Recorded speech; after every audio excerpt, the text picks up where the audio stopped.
This podcast encourages and empowers you to create your own unique real story, develop your own unique real statement, and discover your own unique real self. The power is yours. Good night, Alberto Raggio. How are you doing on this wonderful, beautiful night? It's a beautiful day in Dallas. That's wonderful. Which means you're like, what, 3 hours before me? So it's really your evening, isn't it? Yeah, it's my evening. It's 6 p.m. 6 Dallas p.m. Central Time. All right, it's just 2 hours then. All right. That's great. Yeah, it's 8 p.m. here in Trinidad and Tobago, and the weather is wonderful. I felt like a weather reporter there. Oh, absolutely. My brother lives in Jamaica, and so I talk to him often, and I'm always asking him to send a picture and also what the weather looks like. And most of the times it's just gorgeous and beautiful, beautiful. Huh? Definitely. Sun, sand, and sea. Sun, sand, and sea. Definitely. Well, my friend, it's such a great pleasure to connect with you. Do tell us which of your talents is responsible for us connecting at this specific time in history. Well, I think that would be that I'm in a mission to create a new educational system based on just my experiences as a child. I came to the United States in 1980 from Costa Rica. That's where I'm originally from. And I experienced some things from my childhood that paved the way to create and embed in me that no matter what had happened, I was going to find a way to develop a system to help kids. And education is one of those things that is the most powerful gift you can give to a child, especially early on, and especially in third world countries where educational systems are not as available or as effective as in many places. Very few countries have educational systems that actually work. The United States has a great educational system, amazing teachers, but it needs a lot of work.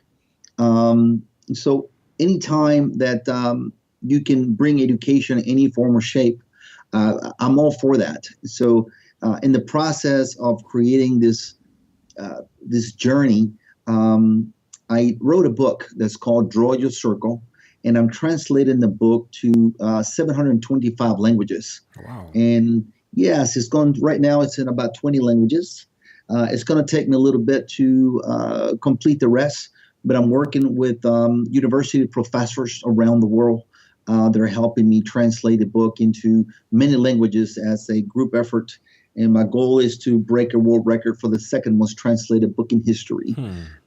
Love it. Well, definitely we embrace award-winning goals and setting big, hairy, audacious goals on the 12-Minute Convo podcast. It's what it's all about, part and parcel. Tell us a bit more about Draw Your Circle, please. Well, Draw Your Circle, and I have to just give you a brief of my story. So when I came to the States, I moved to a very small country town in the state of Louisiana. And Louisiana has some very odd laws they practice a French law called the Napoleon. And the small town that I moved into, unfortunately, there was an individual of authority that happened to, be doing some things with kids that I didn't agree with. And in return, I got put away into a juvenile prison. And Louisiana has these laws that kids can be put in prison as young as 9 years old. So I was put in this institution for several years. And then I was released one day before my 18th birthday. And in the things that I saw in there, no kid should see. I don't know if you have children, but when you look at what a 11-year-old kid or a 7-year-old kid is exposed to, prison for a kid is not the place. So that experience right there, I made up my mind that I was going to do everything possible to help these kids my age, kids everywhere. And that's why I set my eyes on education. I've always been very creative, but when I came to Dallas in 1986, I had an identity crisis. I didn't know who I was. I was locked up for too long. I didn't know how to dress, who to hang out with. And when you spend time like that in those institutions, it kind of molds you. And so, long story short, I decided to make some changes. I got in trouble as an adult trying to find who I was. And one day I finally realized that I had to make a major change. And these ideas that I've had, I was under the impression that because I didn't go to college and I didn't have an education, I couldn't get them done. So I met an individual that asked me a question, and I told him that I had these ideas, but I didn't have the education to write a business plan or raise money. And he asked me a question. He said, Alberto, how do you sell something to a Russian if you don't speak Russian? And I was like, well, that's odd. Uh, I think I say draw something. And he said that he told me that the mind complicates things, that things are very easy to accomplish, but we are humanly wired to complicate things. Like when you lose your keys and you look everywhere, and the last place you look is your hand or your sunglasses. So the mind plays these tricks, and the mind is set up to protect you from getting hurt and making mistakes. And unfortunately, sometimes that complication is what keeps people from moving forward and achieving greatness in their life of accomplishment. So he said that once I understood what he meant, it would have an impact in my life, and it did. Within 2 weeks after he mentioned that to me, I was driving in one of the Dallas freeways, and I had to pull over. Mr. Jones, I couldn't stop crying because I understood what he meant. And from that, about 2.5 months later, raised about $2.5 million and launched my first company. And I haven't stopped since, putting things together and work on programs that help education. The book is about how things materialize. Where do things come from? So the process, it creates a series of very simple exercises to practice within a certain amount of time. And I guarantee that if anybody buys my little simple book and just practice what's in the book, their life will never be the change. They'll never be the same. It's a very simple process that changes the state of mind that allows you to become aware. So I use this book to teach little kids specifically how things materialize. I ask them to draw a circle or anything on a piece of paper.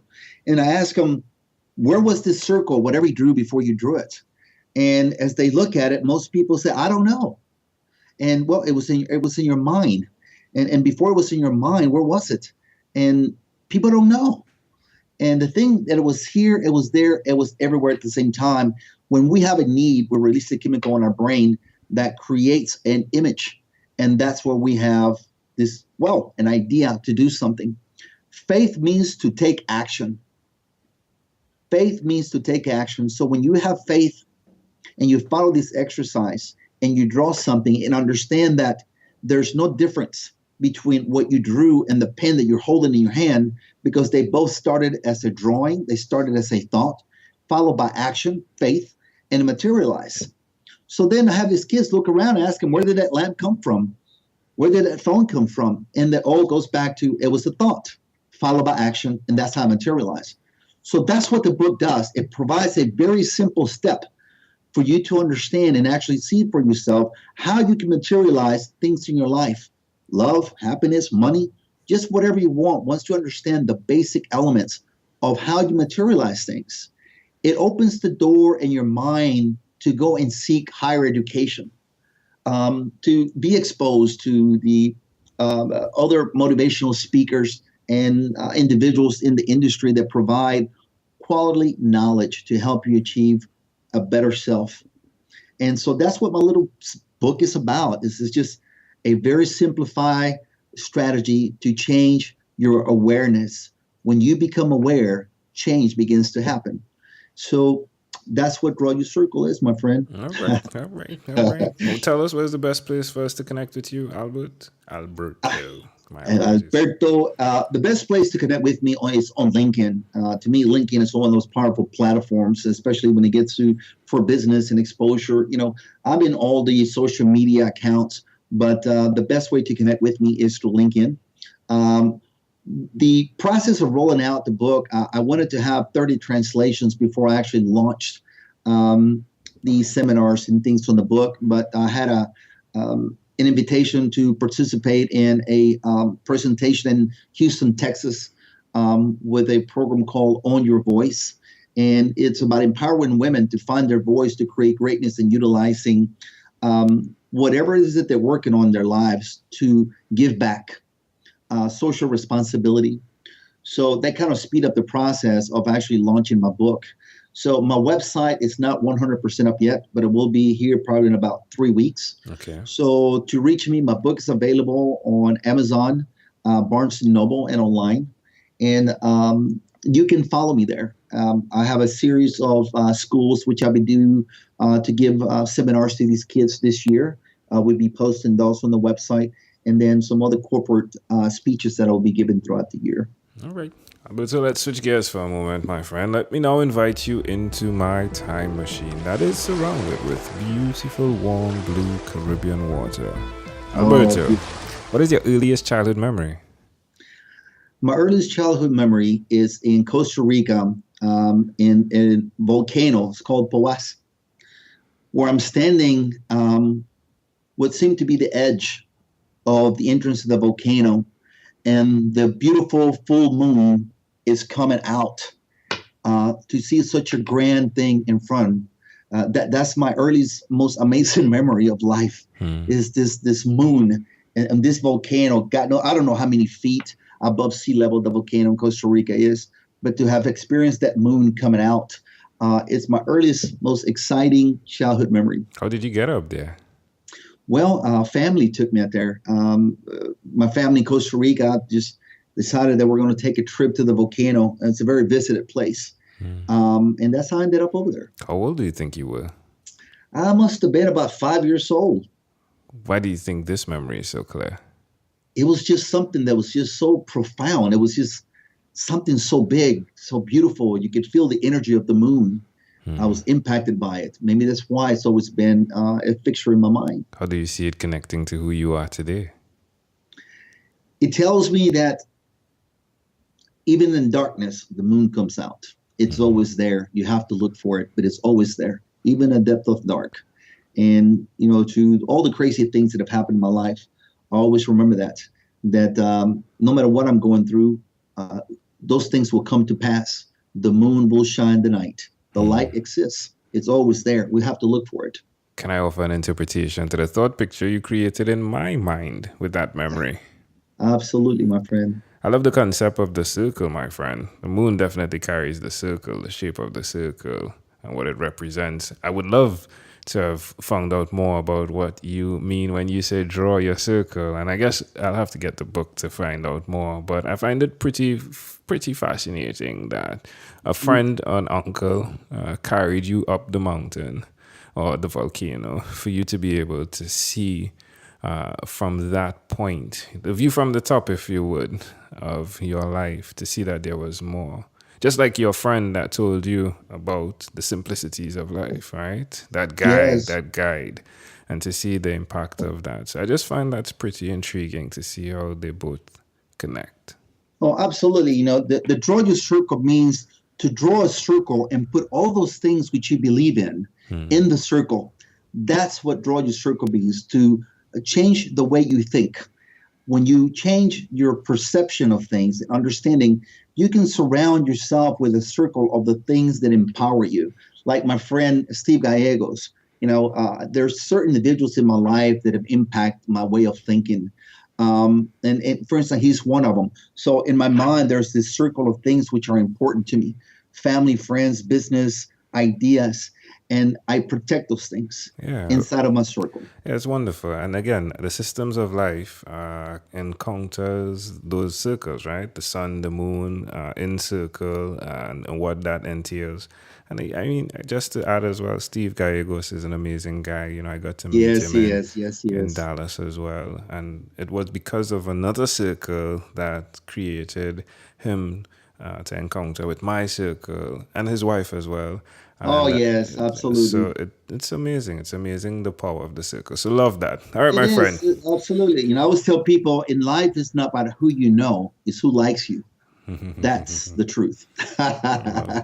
You're loved and appreciated, my friend. Thank you so much for having me. Yeah, definitely. So tell me, before we leave, though, we got a few questions to go. So tell me, what was your favorite song when you were 12 years old?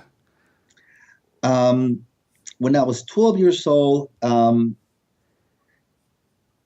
Ring My Bell. Right. And I tell you why. When I left Costa Rica, my best friend gave me a little AM radio. He couldn't believe that I was coming to America. And he said, Alberto, please do this for me.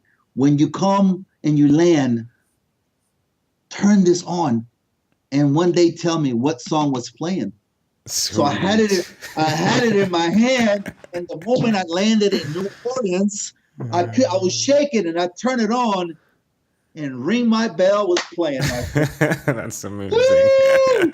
It was playing, and that's the song that was on. Oh, love it. Ring My Bell. You know that song. Yeah. I'm a lover of music. Everything in my life is a song, and I appreciate every type of music possible, from disco all the way to my Miles Davis. I just, Sweet. oh yes, my friend. All I right, love the music. Alberto. So. Well, my friend, we've arrived at our destination, but before we get off of this time machine, there's a small declaration form, so it's yes or no. We're going to move pretty quickly here. Are you ready?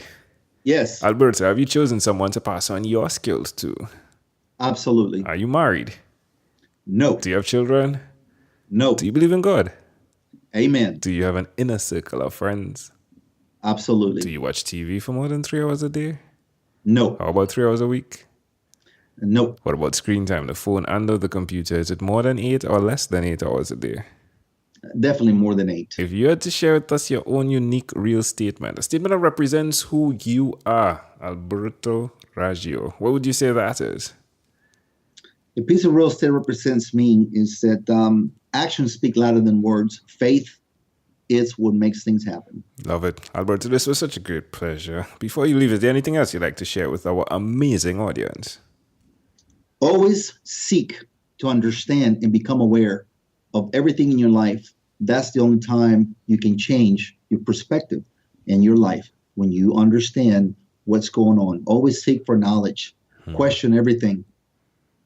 Alberto, it's such a great pleasure. Thank you for being on What is Inspired by 12-Minute Convos with Angel Jones. This segment has been brought to you by Amazel Enterprise.